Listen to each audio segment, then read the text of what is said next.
ఓం గం గణపతయే నమః. సద్గురవే నమః. శ్రీ మహాసరస్వత్యై నమః. మనము భర్తృహరి సుభాషితాల్లో నీతి శతకం చెప్పుకుంటూ ఉన్నాం. అందు భాగంగా సుజన పద్ధతి చెప్పుకుంటున్నాం. సుజన పద్ధతిలో 4 శ్లోకాలు ఈరోజు చెప్పుకుని ముగించుకుందాం. ఏమ్మా, తదుపరి పరోపకార పద్ధతి వస్తుంది.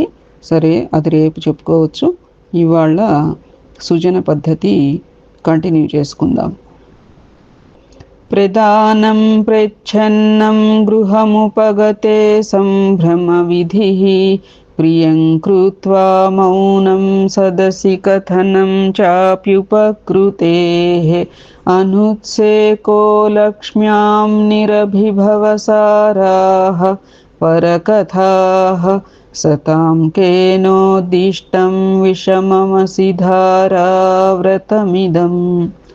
దానము రహస్యంగా చేయుట, ఇంటికి వచ్చిన యాచకునికి ప్రియముగా ఆదరణ చూపుట, ఇతరులకు తాను చేసిన మేలు చెప్పుకోకుండుట, ఇతరులు తనకి చేసిన ఉపకారములను సభల్లో ప్రస్తావించుట, సంపద వచ్చినను గర్వము లేకుండుట, పరులను ప్రశంసించుట అని ఈ అసిధార వ్రతము సజ్జనులకు స్వభావ లక్షణమే గాని ఎవని ఉపదేశము చేతను రాలేదు.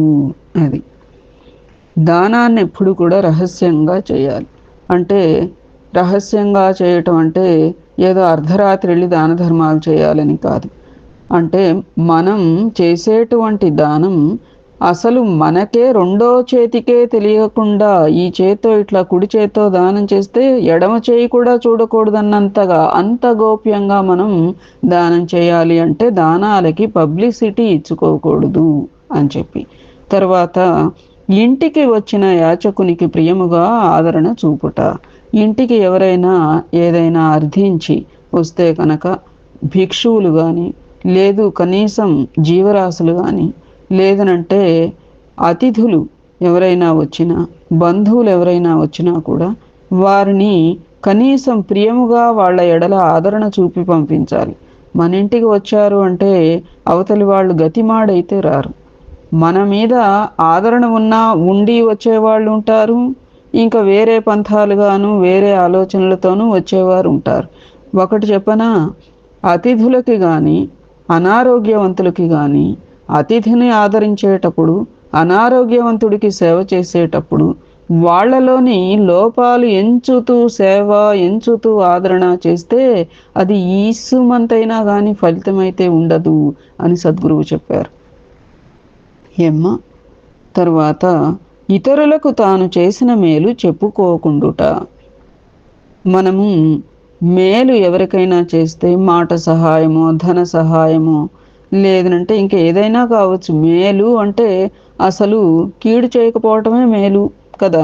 అట్లా మనం వాళ్ళకి అది చేసాం, ఇది చేసాం, ఇది చేసాం, అది చేసాం, మా వల్ల వాళ్ళు ఇట్లా ఉన్నారు, ఇలాంటివన్నీ కూడా ప్రోపగండాలు చేసుకోకుండా మనం మేలు చేస్తూ ఉంటే చాలా మంచిది. ఇతరులకు తాను చేసిన మేలు చెప్పుకోకుండుట, ఇతరులు తనకి చేసిన ఉపకారాలని సభల్లో ప్రస్తావించుట.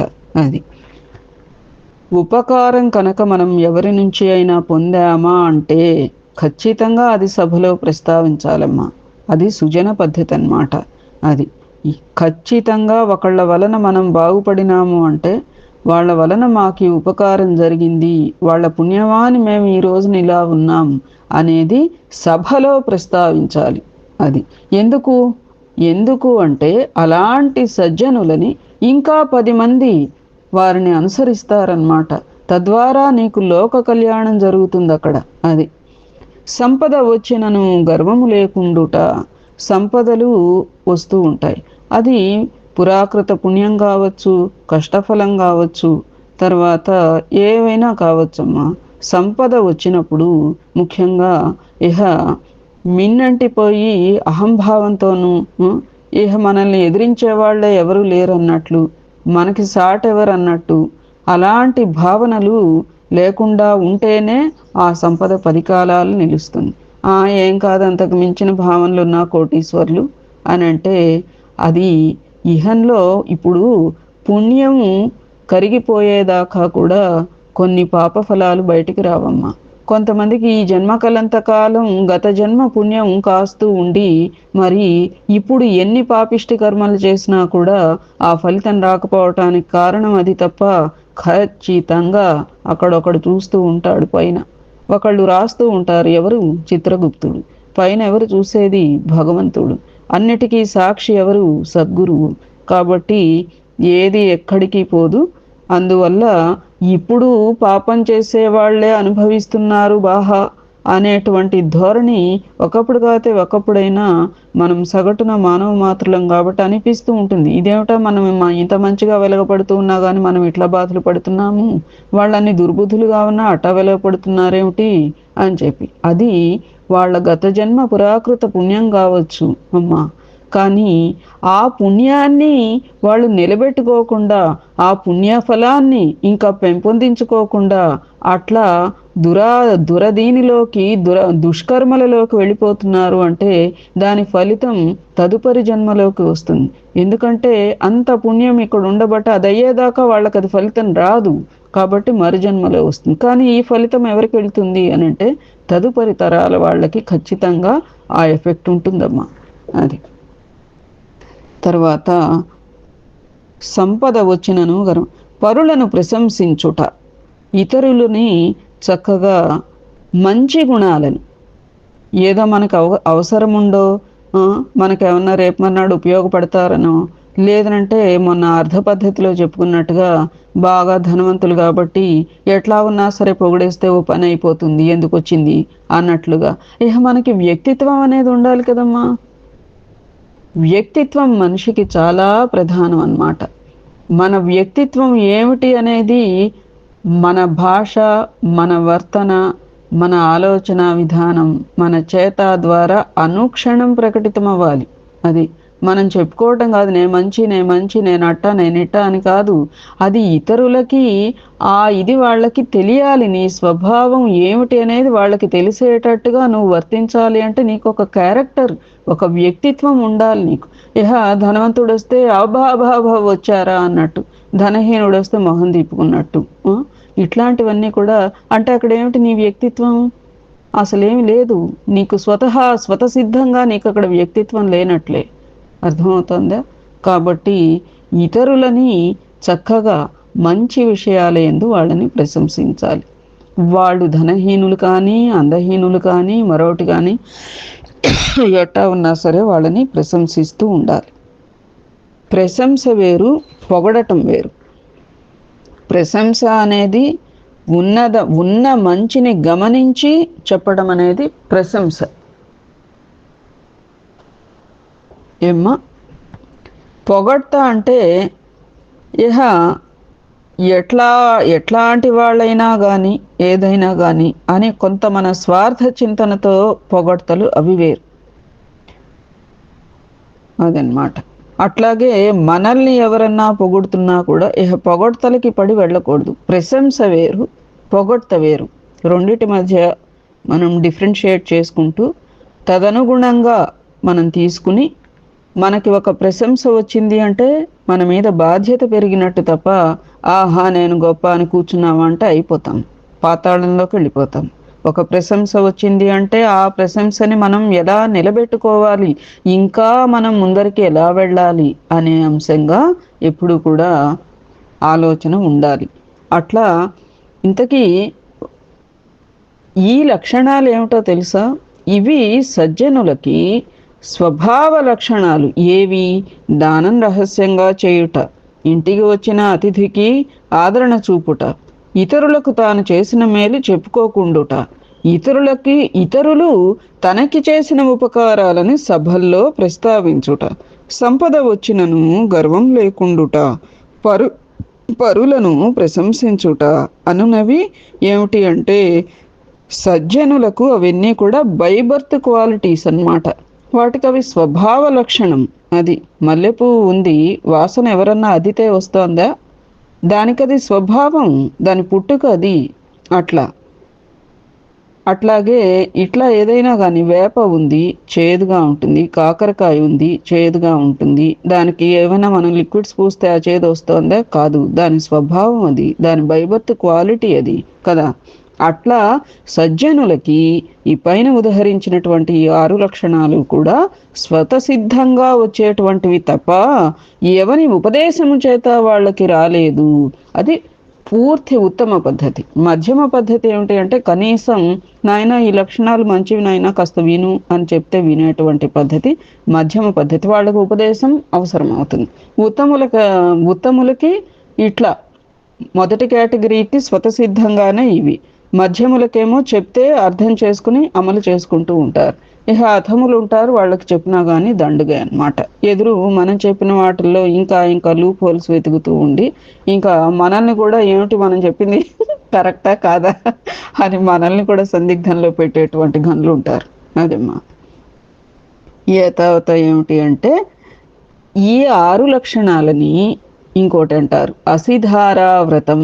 అసిధారా వ్రతము అంటే మంచి మనోనిగ్రహం, ఇంద్రియ నిగ్రహం, ఉపకార సరళి, ఇట్లా మంచి వ్యక్తిత్వం కలిగి ఉండటం, ఇవన్నీ కూడా అసిధారా వ్రతము అని చెప్పి పెద్దలు చెప్పారన్నమాట.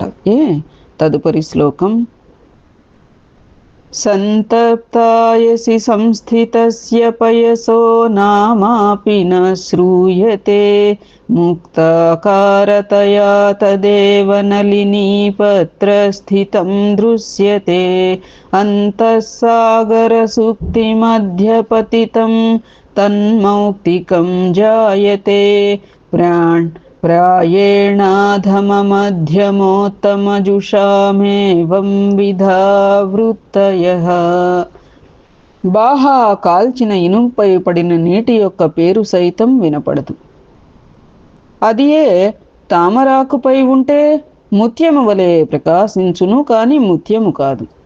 ఈ నీటి బిందువులే సముద్రంలోని ముత్యపు చిప్ప నడుమ పడితే ముత్యముగా పరిణమించును. అట్లే అధములు, మధ్యములు, ఉత్తములు అను పేరు ఆశ్రయించిన వానిని అనుసరించవచ్చును.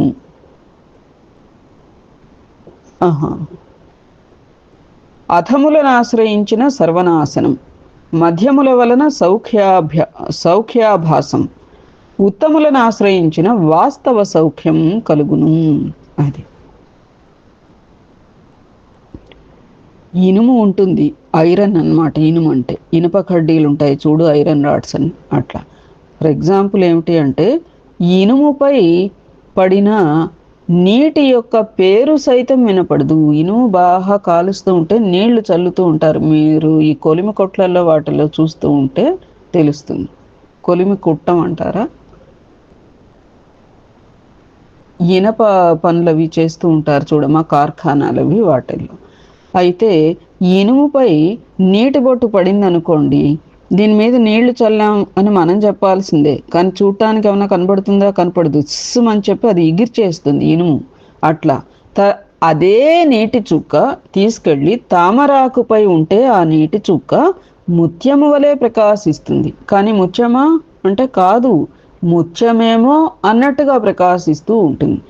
ఈ నీటి బిందువులనే సముద్రంలో ముత్యపు చిప్పలు అని చెప్పి ఉంటాయి. ముత్యాలు కావు, ముత్యపు చిప్పలు అనమాట. ఆ ముత్యపు చిప్పల్లోనే ముత్యాలు ఉద్భవిస్తూ ఉంటాయి. అయితే ఆ ముత్యపు చిప్ప మధ్యలో కనుక ఈ నీటి బిందువులే కనుక పడితే అవేమవుతాయి? ముత్యంగా పరిణమిస్తాయి. చక్కగా ఆ నీటి బిందువులన్నీ కలిసి మంచి మౌక్తికం, ముత్యంగా పరిణమిస్తాయి. అట్లాగే అధములు, మధ్యములు, ఉత్తములు, ఈ 3 రకాల కేటగిరీలు కూడా ఈ పైన చెప్పినట్లుగా. అధములు ఏమిటి? ఇనుముపై పడిన నీటి చుక్కవలే. మధ్యములు ఏమిటి? తామరాకుపై ఉన్న నీటి చుక్కవలే. ఉత్తములు ఏమిటి? ముత్యపు చిప్ప మధ్యలో ఉన్న నీటి చుక్కవలే. అట్లా అధములు అంటే ఏమిటి అంటే ఇక్కడ ఇప్పుడు వినండి. అధములను ఆశ్రయించిన సర్వనాశనం. మనకి మన నామరూపాలు ఉండవన్నమాట ఏ రీతిగాను. అది ఎట్లాగంటే ఇనుముపై పడిన నీటి చుక్క కనుక ఏ విధంగా అయితే దాని మీద పడి ఇగుర్చుకుపోతోందో అట్లా సర్వనాశనం చెందేస్తారన్నమాట అధములను ఆశ్రయిస్తే. మధ్యముల వలన సౌఖ్యాభాసం అంటే తామరాకుపై నీటి చుక్క ఉందనుకో, ముత్యం వలె ప్రకాశిస్తోంది, కానీ ముత్యమా అంటే కాదు. అట్లా మధ్యముల వలన ఏమవుతుంది అంటే కొంచెం సుఖంగా అంటే కొంచెం సాంత్వనగా అలా అయితే ఉంటుంది. నిజ సాంత్వన లేకపోయినా అమ్మయ్య ఇదిగో వీళ్ళతో మాట్లాడితే హాయిగా ఉంది బాగుంది అన్నట్టుగా ఇట్లా సమ్ రిలాక్సేషన్ లాగా అట్లా మనకి మధ్యముల సఖ్యంతో అనిపిస్తూ ఉంటుంది. అదే కనుక ఎట్లా ఏ రీతిగా అది తామరాకు మీద నీటి బొట్టు మధ్యముల ఇదిలాగా ఏమ్మా, అదే కనుక ఉత్తములను ఆశ్రయించిన వాస్తవ సౌఖ్యం కలుగును. ఎట్లా సముద్రంలో ముత్యపు చిప్ప నడుమ ఈ నీటి చుక్కల్నే అక్కడ వదిలితే అవి చక్కగా మంచి స్వచ్ఛమైన ముత్యంగా తయారవుతాయి. అట్లా ఉత్తములను ఆశ్రయిస్తే కనుక వాస్తవమైనటువంటి ముత్యంగా, ఇందాక తామరాకు మీద నీటి బొట్టు ఉంటే ముత్యం కాదది అట్లా అనిపిస్తుంది. కానీ ఈ ఉత్తములను ఆశ్రయిస్తే కనుక నిజ సౌఖ్యం, వాస్తవ సౌఖ్యం ముత్యం వలె కలుగుతుంది అన్నట్లుగా. ఏమ్మా అర్థమైందా? యః ప్రీణయేత్ సుచరితైః పితరం సపుత్రో యద్భర్తురేవ హితమిచ్ఛతి తత్కళత్రం తన్మిత్రమాపది సుఖే చ సమక్రియం యత్ ఏతత్రయం జగతి పుణ్యకృతో లభంతే. ఎవడు సత్ప్రవర్తన చేత తండ్రిని సంతోషపెట్టునో వాడే కొడుకు, ఎవత మగని క్షేమమునే కోరునో అది ఏ భార్య, ఎవడు ఆపదల యందు సుఖముల యందు సమానముగా చెలిమి చూపునో అతడే మిత్రుడు. ఇట్టి పుత్రుడు భార్య మిత్రులను భూలోకములో పుణ్యము చేసిన వారు మాత్రమే పొందెదరు. అది ఎవరైతే మంచి ప్రవర్తన చేత కన్నవారిని సంతోష పెడతారో వాడే కొడుకు. అంటే ఇక్కడ అయితే ఇదంతా కొడుకులకే మగపిల్లలకే అని కాదు, పిల్లలకి అన్నట్లుగా. ఎవడు సత్ప్రవర్తన చేత తండ్రిని సంతోషపెట్టునో వాడే కొడుకు, ఎవత మగని క్షేమమునే కోరునో అది ఏ భార్య, ఆమెయే భార్య అని భర్త యొక్క క్షేమాన్ని కోరటం. అట అని రోజు అమ్మవారి గుడికెళ్ళి దండం పెట్టేసుకుని ఆయన క్షేమంగా ఉండాలి, ఆయన క్షేమంగా ఉండాలంటే కాదు. వాళ్ళకి కాస్త కడుపు నిండా అన్నం పెట్టడం, కొంచెం ఇంట్లో ఏది మగవారి పని ఏది ఆడవారి పని అనేటువంటి గౌరవాన్ని కాస్త చూపించటం ఏమ్మా. ఆ తర్వాత ఇద్దరు ఉద్యోగస్తులైతే నువ్వెంత కష్టపడుతున్నావో నేనంతకంటే అని చెప్పి ఇంకా దిగజారిపోవటం కాకుండా కొంచెం యజమానికి యజమాని స్థాయి ఆదరణ, అట్లానే ఇల్లాలికి ఇల్లాలి స్థాయి ఆదరణ కూడా ఇవ్వాలి. అది కష్టపడి వస్తున్నాం కదా అని ఇంటా బయట పనులు భార్యకు అప్పగించేస్తే మరి అక్కడ ఆమెకి ఇచ్చే ఆదరణ ఏమిటి? సరి సమానంగా కూడా ఈ రోజుల్లో అందరూ కూడా ఇంట్లో భార్య అయినా భర్త అయినా అందరూ కష్టపడిందే పనులు కావట్ల. మునుపట్లాగా ఇది ఆడవాళ్ల పని ఇది మగవాళ్ల పని అని కూర్చుంటే అయ్యే రోజులైతే 100% కావు. అంత మాత్రాన శాంతం విధం చెడి ఇంకా ఇంకా ఇంకా దిగజారి ఇదైతే అక్కడ పరస్పర గౌరవాలకి చాలా క్లాష్ వచ్చేస్తుందమ్మా. దాని వలన ఇంకా ఎన్నో అనర్థాలు జరుగుతాయి. ఎప్పుడూ కూడా ఎవరి స్థాయి వాళ్ళకి ఎవరికి తగినటువంటి గౌరవం వాళ్ళకి ఇచ్చుకుంటూ ఉంటేనే ఆ కుటుంబం ప్రశాంతంగా ఉంటుందన్నమాట. అది ఎవడు ఆపదల యందు సుఖముల యందు సమానముగా చెలిమి చూపునో అతనే మిత్రుడు. ఎవరైతే ఇప్పుడు మిత్రులు మాకు బాగా క్లోజ్, మా ఫ్రెండ్స్ అవి ఇవి అని చెప్పి మనం అనుకుంటాం. మనం మా వెల్ విషర్స్ అని కూడా చెప్పేసుకుంటూ ఉంటాం. అసలు ఇవన్నీ ఏమిటి అంటే నిజదీనిగా చూడుకోకుండా ముందరే, ఇప్పుడు మొన్న ఎప్పుడో చెప్పుకోలేదు, పరిచయం అయి ఒకటో రోజు రెండో రోజు అవుతుంది, నువ్వు వెళ్ళావా, అసలు నువ్వు ఇవాళ నీతో మాట్లాడకపోతే నాకు పిచ్చెక్కిపోయింది అనుకో అని అంటూ ఉంటారు. ఏమిటి అసలు అప్పుడే అంత పరిచయం నీకేం తెలుసు కనుక. ఆరంభ గురువి క్షయణీ క్రమేణ అని మనం మిత్ర పద్ధతిను ఈ పద్ధతి చెప్పుకోలేదు, ఎలా ఆరంభమై ఎలా ముగుస్తుంది అనేది. అట్లా అదే అన్నమాట. అట్లా మనం ఏమిటి ముందరే అసలు బాగా కొంత దీనిగా అనేసుకుంటూ ఉంటారు కొంతమంది. ఏంటంటే వాళ్ళకి మేము బాగా దగ్గర, మేము అది, మేము ఇది అది, మేము పిలిస్తే వచ్చేస్తారు, చెందేస్తారు. ఇవన్నీ కూడా ఉత్త భ్రమ. నిజమైన ఆపదల యందు నీకు ఎవరు వస్తారో వాళ్ళు నీ మిత్రులు నాయన. అది అంతేగాని ఉత్తప్పుడల్లా నోరెండేటట్టు మనకు ఉపకరిచ్చేస్తారు మన మిత్రులు అని అనుకోవటం నీ భ్రమ. నువ్వు నిజ దీనిలో ఉన్నప్పుడు, నిజ ఆపదలో ఉన్నప్పుడు సుఖముల యందు కూడా, ఎవడు ఆపదల యందు సుఖముల యందు కూడా, ఆపదల్లో ఉన్నప్పుడే కాదుట, సుఖంలో ఉన్నప్పుడు కూడా స్నేహాన్ని చూపుతాడు. అది సుఖంగా ఉంటే కూడా వదిలిపెట్టేస్తారమ్మా. ఎందుకంటే అది ఈర్ష్యాసూయలు. ఏమిటి ఎక్కడో ఉండాల్సిన వాళ్ళు ఈ స్థాయికి ఎందుకు వచ్చారు అనేది స్టార్ట్ అయిందా అయిపోతామన్నమాట. అట్లా ఎవరైతే ఆపదల యందు సుఖముల యందు సమానమైనటువంటి చెలిమి చూపునో అతడే నీ మిత్రుడు. అది మిత్రుడు అంటే అట్లా మన ఫ్రెండ్, మన వెల్విషర్ ఎవరు అనంటే అలాంటి వాళ్ళు. ఆపదల్లోనూ నిన్ను వదిలిపెట్టకుండా, నీ సుఖాలలోనూ నిన్ను వదిలిపెట్టకుండా సదా నీ వెంట ఉండేవాళ్ళు, వాళ్ళు మిత్రులన్నమాట. ఎటువంటి పుత్రుడిని ఇందాక చెప్పుకున్నాం చూడు, సత్ప్రవర్తన చేత తండ్రిని సంతోషపెట్టువాడే కొడుకు. అది కొడుకులకి నిజంగా పేరెంట్స్ ఎంతో కష్టపడి, ఇప్పుడు నాకు అసలు ఎవరు లేదు, నా కాళ్ళ మీద నేను స్వయంగా వచ్చేసా, అటు వంశపారపర్యం లేదు, ఇటు తండ్రిది లేదు, ఏమీ లేదు, అంతా నా ప్రతిభే అని చెప్పుకుంటూ ఉంటారు కొంతమంది. అసలు నీ ప్రతిభ మాట అటుంచు, నువ్వు పుట్టినందుకు కదా నీ ప్రతిభ వచ్చింది. నీ పుట్టుకకి కారణం ఎవరు? నీకు జన్మనిచ్చిన తల్లిదండ్రులు. అది నీకు మానవ జన్మ సంప్రాప్తింపచేశాడు భగవంతుడు వాళ్ళ ద్వారా. అది స్వచ్ఛ భావనగా ఆ అంశం తీసుకోవాలమ్మా పిల్లలు.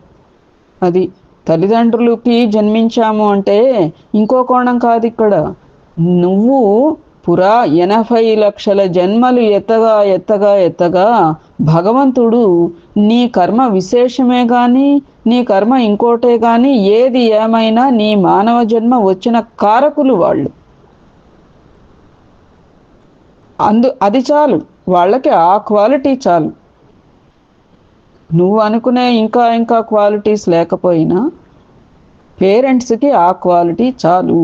కాబట్టి అలాంటి సద్బుద్ధి కలిగి మనకి జన్మనిచ్చిన వాళ్ళు అనే ఆ ఒక్క మాట చాలు.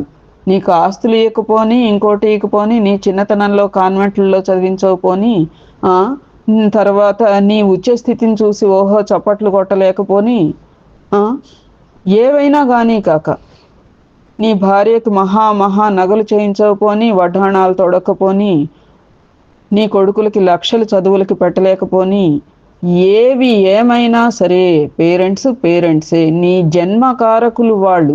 నువ్వు అనుకున్నటువంటి మిథ్యా ప్రయోజనాలు నీకు వాళ్ళు ఇయ్యలేకపోయినా వాళ్ళు పేరెంట్స్. నువ్వు ఖచ్చితంగా గౌరవం ఇచ్చి తీరాలన్నమాట, అంతే.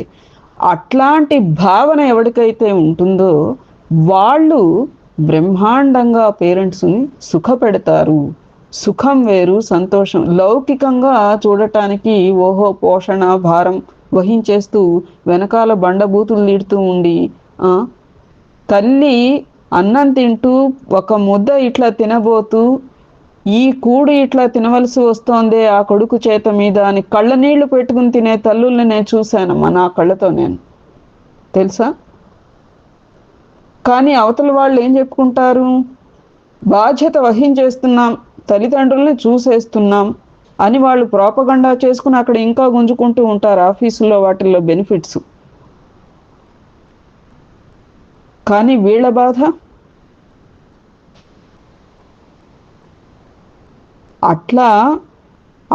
అట్లాంటి ధోరణి గల కొడుకులు లౌకికంగా వాళ్ళు ప్రోపగండాకి ఫ్యామిలీని పేరెంట్స్ని చూసే ధోరణులు కాకుండా నిజ వాత్సల్యంతో తల్లి తండ్రి నీకు ఏమిటి ఇచ్చారు అనే మాట తర్వాత నీకు జన్మనిచ్చారు నాయనా, నీకు మానవ జన్మని ప్రసాదించారు వాళ్ళు. కాబట్టి ఆ ఒక్క క్వాలిటీ చాలు వాళ్ళకి. అది దృష్టిలో పెట్టుకుని వాళ్ళని చక్కగా సంతోష పెట్టాలి, సుఖ పెట్టాలి అని చెప్పి, అది నీకు ఎంతో పుణ్యప్రదం అన్నట్లుగా. అలాంటి పుత్రుడిని, ఇట్లా సుఖపెట్టి సంతోష పెట్టేటువంటి పుత్రుడిని, లౌకిక వినియోగ సరళులు లేకుండా పారమార్థిక సరళులుగా ఉండేటువంటి పుత్రుడిని భార్య ఎవరైతే భర్త క్షేమాన్ని కోరుకుంటూ ఉంటుందో, తనకున్నదానితో సంతృప్తి పడుతూ, భర్తని ఆదరిస్తూ, సుఖపెడుతూ, సంతోషపెడుతూ ఉంటుందో అలాంటి భార్య మిత్రులని భూలోకంలో మిత్రులు ఎవరని చెప్పుకున్నాము? ఆపదల యందు సుఖముల యందు కూడా సమానంగా చెలిమి చూపేటువంటి మిత్రుడుని భూలోకంలో పుణ్యం చేసిన వారు మాత్రమే పొందెదరు. నిజమే మరి. అది గత పురాకృత పుణ్యం ఎంతో ఉంటే తప్ప ఆ మూడింటిని పొందలేరు, ఆ ముగ్గురు సాంగత్యాన్ని పొందలేరు అని చెప్పి. నమ్రత్వేనోన్నమంతః పరగుణకథనైః స్వాన్ గుణాన్ ఖ్యాపయంతః స్వార్థాన్ సంపాదయంతో వితత పృథుతరారంభయత్నాః పరార్థే క్షాంత్యైవాక్షేపరూక్షాక్షరమఖరముఖాన్ దుర్జనాన్ దుఃఖయంతః సంతః సాశ్చర్యచర్యా జగతి బహుమతాః కస్య నాభ్యర్చనీయాః. అణుకువగలవారగుట చేత సత్పురుషులు ఔన్నత్యమును పొందుచున్నారు. ఇతరుల గుణములను కీర్తించుట చేతనే తమ సద్గుణములను వెల్లడించుచున్నారు. పరుల కార్యముల సాఫల్యతకై ప్రయత్నము చేయుచు తమ పనులను కూడా నెరవేర్చుకుందురు. దూషణలతో కఠినోక్తులతో తమని నిందించు దుర్జనులను కూడా తమ ఓర్పు చేతనే దుఃఖింపచేయుదురు. ఇట్టి ఆశ్చర్యకరమగు ప్రవర్తన గలవారు సత్పురుషులు లోకమునందు గౌరవింపబడుదురే గాని ఎవరికి పూజనీయులు కారు. అణుకువ వినయము, వినయ విధేయతలు, అణుకువ నమ్రత గలవారు అయితే సత్పురుషులు చక్కగా ఉన్నతిని పొందుతారు అని చెప్పి. విద్యా వినయేన శోభతే అని ధనవంతుడు కూడా చక్కగా తనకున్న ధనాన్ని సద్వినియోగం చేసేటువంటి ధనవంతుల్ని చూస్తే చూడండి, వాళ్ళు మనకేం పెట్టక్కర్లా, కానీ వాళ్ళ ఎడల ఒక గౌరవం, ఒక ఉన్నతంగా వాళ్ళని గురించి ఒక భావన మనకి కలుగుతూ ఉంటుంది. అట్లా సజ్జనుల ఎడల సత్పురుషులు అణుకువగలవారగుట చేత సత్పురుషులు ఔన్నత్యాన్ని పొందుచున్నారు. ఇతరుల గుణములను కీర్తించుట చేతనే తమ సద్గుణములను వెల్లడించుచుందురు.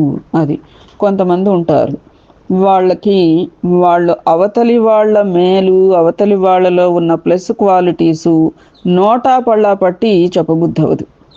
అలాంటి వారు కాకుండా ఇతరుల యొక్క సద్గుణాలని మనస్ఫూర్తిగా మనం మాట్లాడగలగాలి, మనస్ఫూర్తిగా అభినందించగలగాలి.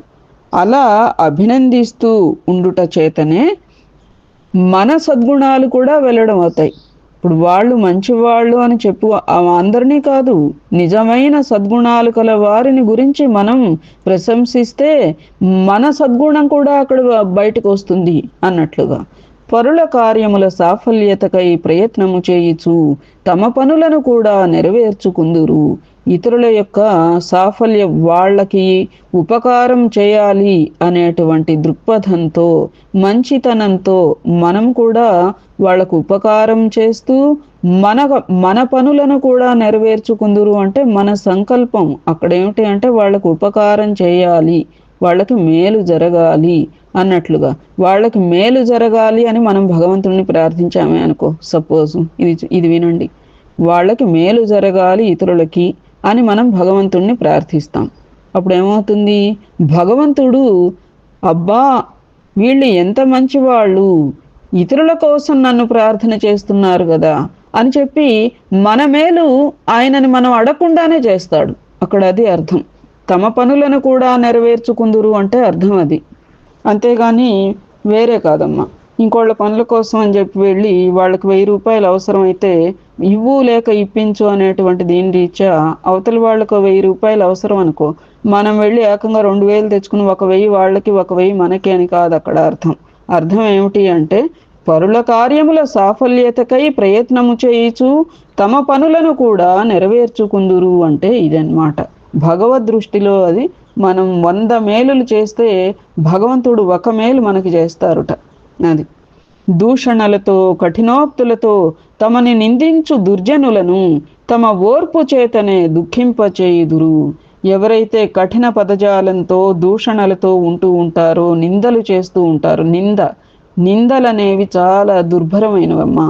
నిందలను ఓర్చుకో, నీకు ఖచ్చితంగా సంతోషము కలుగును అన్నారు సద్గురు. ఒకప్పుడు మనకి వాటికి అర్థాలు తెలియవు. నిందల్ని ఓర్చుకుంటే సంతోషం ఏమిటి, రోగాలు వస్తాయన్నట్టుగా అనిపించేది కదా. కానీ నిందలను ఓర్చుకుంటూ ఉంటే కనుక ఆ ఓర్పు చేతనే ఇంక ఎంత అంటారు అని అని అని అని ఇంకా ఎన్ని నిందలు వేస్తారు, వాళ్ళు చచ్చేంత వరకు వేస్తారమ్మా. అంత మాత్రాన్ని మనం చచ్చిపోతే ఎట్లా? అది అందుకని నిందలు వేసి వేసి వేసి మనమేమి ఎన్నైనా వేయనిగాక అని కొంతవరకు రెస్పాండ్ అయ్యా అర్థమైందా అంటే ఇంకా ఆగిపోవాలి. కామ్ అయిపోతే వాళ్ళే మన ఓర్పు వాళ్ళకి దుఃఖం కలిగిస్తుంది అనమాట. అయినా మనం దుఃఖాన్ని ఇచ్చిన వాళ్ళం అవుతాం. అర్థమైందా? ఇట్టి ఆశ్చర్యకరమగు ప్రవర్తన గలవారగు సత్పురుషులు లోకమునందు గౌరవింపబడుదురే గాని ఎవరికి పూజనీయులు కారు అని చెప్పి లోకన్నందు గౌరవింపబడతారు ఇలాంటి ఆశ్చర్యకరమగు ప్రవర్తన అని వాళ్లే చెప్పేస్తున్నారు. అవును, మరి ఎంతో ఆశ్చర్యకరమైందే మరి అలాంటి ప్రవర్తన, నిందల్ని ఓర్చుకోవటం, ఇతరుల యొక్క సాఫల్యత కోసం ప్రయత్నం చేస్తూ ఉండటం, ఇవన్నీ కూడా మరి ఆశ్చర్యకరమగు ప్రవర్తనే కదా జగత్తులో. అలాంటి సత్పురుషులు లోకమునందు గౌరవింపబడి తప్పనిసరిగా ఇవాళ కాకపోతే రేపైనా కానీ, లోకం అంటే జగత్తు అంటే ఎక్కడో ఒకళ్ళో ఏ 10 మందో ఏ 100 మందో ఏ 1000 మందో కాదు, ఇది జగత్తు. అది మనం ఆ ఫండమెంటల్ సదా జ్ఞాపకం ఉంచుకోవాలమ్మా. ఎవరితోనోనే జగత్తు కాదు, ఇంకా చాలా ఉంది. ఇది చాలా సువిశాలమైన ప్రపంచం. ఒక చోట నువ్వు నెగ్గలేకపోతే ఇంకో చోట నీ స్వభావం, నీ వ్యక్తిత్వం, నీ మాట చాతుర్యం రీత్యా నువ్వు ఇంకొక చోట నెగ్గచ్చు. ఖచ్చితంగా నీకు అవకాశం ఉంది. అయ్యో నేను ఇక్కడ ఓడిపోయా నన్ను అర్థం చేసుకోవాలా, నన్ను ఎవరు కూడా పైకి తీసుకురావటల్లా, ఈ నిందలేమిటి అని నువ్వు ఒక్క దగ్గర ఆగకూడదు. ఇంకోవైపు ఉంటుంది. ఇది జగత్తు, సువిశాలమైన ప్రపంచం. When God closes one door then opens the other అన్నట్లుగా. ఏమ్మా, మనం రేపటి నుంచి పరోపకార పద్ధతి ఆరంభించుకుందాం. అంటే చెప్పుకోవటం, అసలే మనం బాగా ఉపకారులమే కదా. అందుకని పరోపకార పద్ధతి అంటే ఏమిటి అనే అంశాలు రేపటి నుంచి చెప్పుకుందాం. జై శ్రీరామ్. సద్గురవే నమః.